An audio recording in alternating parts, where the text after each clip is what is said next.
Everything that went on this past What's up, everyone? offseason. They traded Brandon Cooks for Van Jefferson, who seems to be a fairly good wide receiver. He just didn't get much usage this year. Once again, the Rams didn't have a first-round pick. Their offensive line is aging, although they're fairly solid in my opinion. And there are a lot of question marks for this team. For one, yesterday we found out that the defensive coordinator of the LA Rams, who Jalen Ramsey and Aaron Donald would rave about, Brandon Staley, has moved on to the rival Los Angeles team to be the head coach of the LA Chargers, which, by the way, is a remarkable fit. That LA Chargers team has a remarkable defense and a great offense, and they just need the adequate captain to pilot that ship, very similar to what the Cleveland Browns were a year ago. They just need a competent head coach. And subsequently, the LA Rams are faced with a ton of personnel decisions that they have to make this offseason. The first one is replacing Brandon Staley, but the next has to do with roster construction. Clearly, when you're a head coach like Sean McVay, you do have significant leverage when it comes to constructing the team, even though that's technically Les Snead's job. And McVay clearly made a point at the end of the season where he said that no player's job is safe. I'd assume that comes at an exception for Jalen Ramsey and Aaron Donald. Now, when he was asked about Jared Goff and whether his job was safe, he said he is included, saying everything is being evaluated. I'm not ready to make any sort of statements with regards to anybody. Starting position or not, we're going to have a level of competition at everything that we do. Now, don't get me wrong, ever since coming to the LA Rams, Sean McVay has worked wonders with the former number 1 overall pick. Jared Goff has earned 2 Pro Bowl selections and passed for 17,082 yards, 102 touchdowns, and 53 turnovers in his 4 seasons under Sean McVay. Yet, people don't necessarily look at Jared Goff and think that he is an elite top-tier quarterback that deserves the money that he is getting. And Goff aside, you just look at the rest of this Rams roster and you just can't help but feel for Sean McVay. Because on top of not having any draft capital to work with in the upper part of the NFL draft this year, key players such as Leonard Floyd, Morgan Fox, Gerald Everett, Josh Reynolds, Darius Williams, and John Johnson are all set to hit free agency. Now, Jared Goff isn't necessarily the reason why the LA Rams haven't been performing well or haven't been Super Bowl contenders. As a matter of fact, I will always blame that on Les Snead being overly aggressive to make the most out of Jared Goff's rookie-scale contract towards the beginning of Sean McVay's tenure. Bear in mind, this is a team that gave up a 2018 second-round pick to get Sammy Watkins, who would leave 1 year later, would then give up a 2019 second-round pick and a 2018 fourth-round pick for Marcus Peters, a player that they would trade a mere year later for a fifth-round pick, and a team that traded a first-round pick for Brandon Cooks, a third-round pick and a fifth-round pick for Dante Fowler, and 2 first-round picks and a fourth-round pick for Jalen Ramsey. We all knew that this scenario was going to come sooner rather than later for the LA Rams, because they don't have a first-round pick to work with until 2022, and it's fairly likely that they aren't going to be performing so well this year unless if they're able to get a free agent or two to really help them out. But on top of all of this, there are reports that Sean McVay and Jared Goff currently don't have the greatest relationship. Now, Goff finished this season with a decent body of work, posting a final passing line of 3,952 passing yards, 20 touchdowns, 13 interceptions, and a completion percentage of 67, and a 90 passer rating. Those are pretty good numbers. But Goff has been...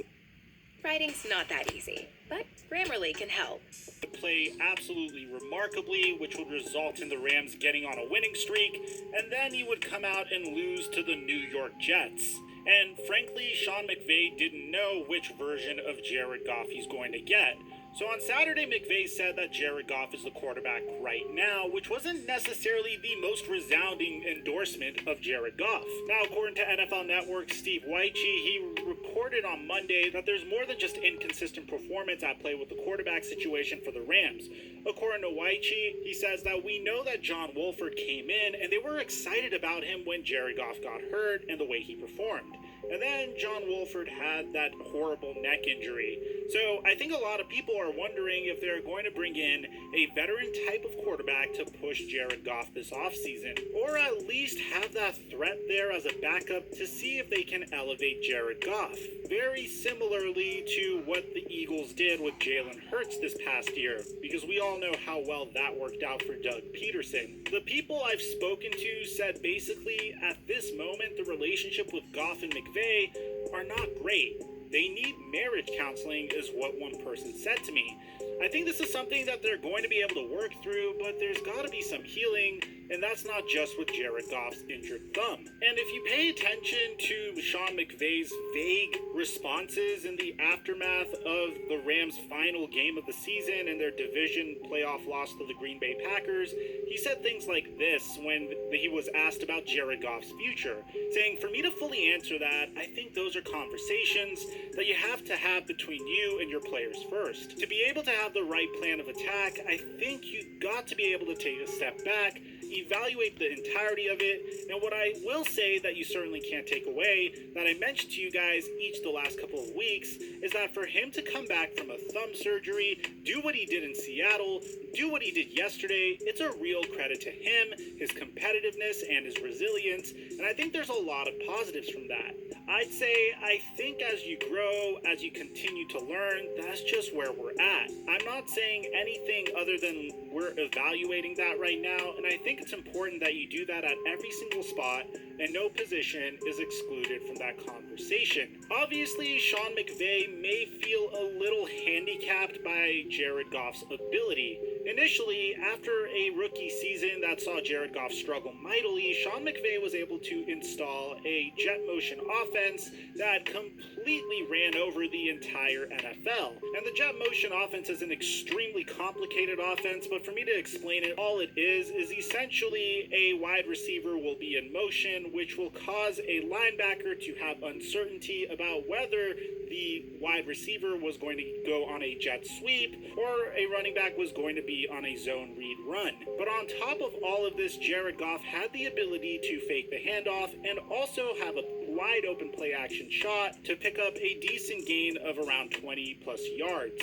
That being said, that does wonders for a quarterback's confidence, his accuracy, and his ability to create plays. But once the New England Patriots were able to completely sabotage the jet motion offense by running the 5-2 bear on the LA Rams, Jared Goff's weaknesses came out for everybody to see on national television, and the year after, the Rams struggled a little bit. Nevertheless, Sean McVay was able to tinker with his offensive scheme this year, and once again, the Rams were good, but not necessarily great. And while Jared Goff does appear to be a good player, it appears as though he's stagnating in his expect the LA Rams to move on from Jared Goff just because they're committed to him until 2025, and they don't even have the assets to go out and get someone else, so you might as well focus on the present and build around Jared Goff.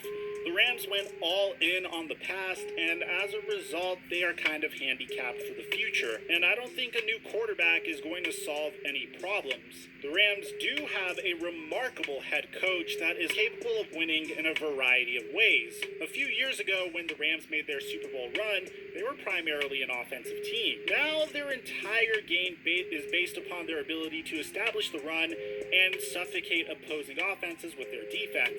That features the best cornerback in the league and the best defensive tackle in the league. The Rams could essentially fix everything if they just slowed things down for a year and were not as aggressive, because there's no purpose in being aggressive for the time being. They can go all in on a rebuild by trading Jalen Ramsey and Aaron Donald for a plethora of draft picks, or they could stand pat and just wait until a year from now where they will begin to have some draft capital come back to them. Either way, I don't think Jared Goff is the problem. He's not Patrick Mahomes, but he's definitely not Blake Bortles. I don't think he was worth the draft haul that the LA Rams gave up to get him, but you could do a lot worse at your quarterback position. So let me know in the comment section down below, do you think the LA Rams should move on from Jared Goff? Aside from that, I'm your boy Mike, and I'm